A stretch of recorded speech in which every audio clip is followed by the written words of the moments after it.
Here, Mr. Bateman, I'd like to start with you. Since the end of August, how many times have you personally met with Secretary Sebelius?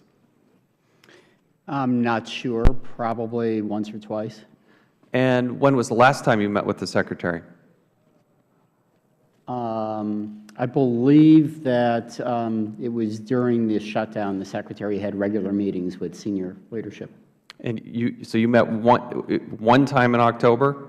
I believe so. So you've met one time with the, you're the Chief Information Officer, you've met one time in October with the Secretary.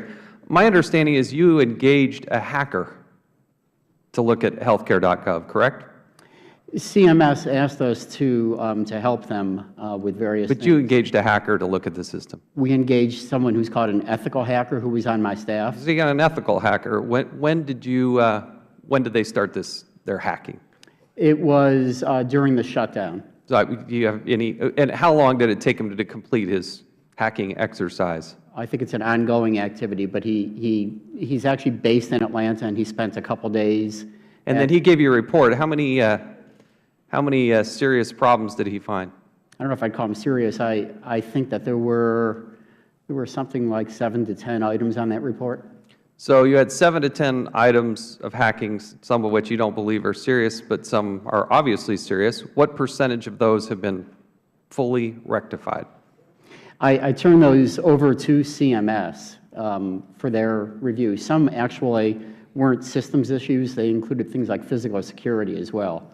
So you have no follow-up? You have no idea what percentage of those hacking incidents were rectified? I believe CMS got back to my staff last week and said the majority of those had been remediated. You don't know what percentage? It's not 100%.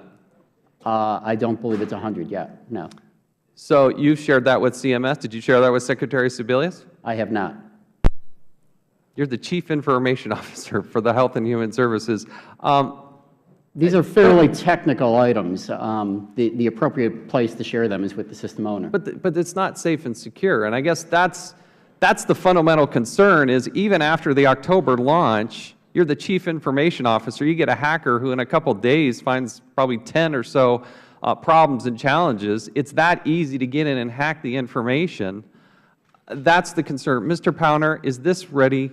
Is it, following up on Mr. McHenry's question, is the site, in your opinion, currently as safe and secure as an online banking site? I would have to look and assess the security, and all that stuff that MITRE did and the authority to operate is preliminary because it was on. I mean, MITRE said that they didn't test the interfaces, that interface testing needed to occur. So all that stuff that's preliminary raised issues. But would again, you put your information in there? I would have to see what the security testing and assessment has been since then. But you're before looking at I was it. comfortable. So I haven't seen it yet, so we're going to look at it. But so the answer is not yet yes.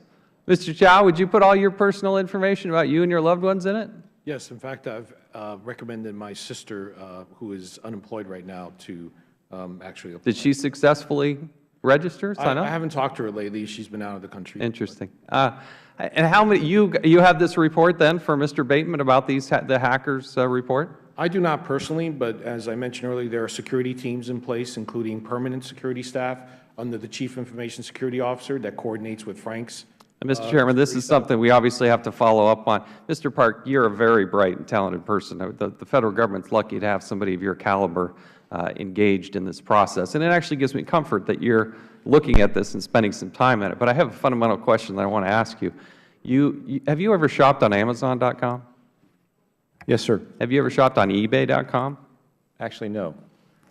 Oh, we're going to have to change. We'll have to work with you on that one. As a Californian, I'm personally offended. Let's go back to the Amazon experience. My wife has. The Amazon experience. When you put something in your shopping cart, is that considered a sale?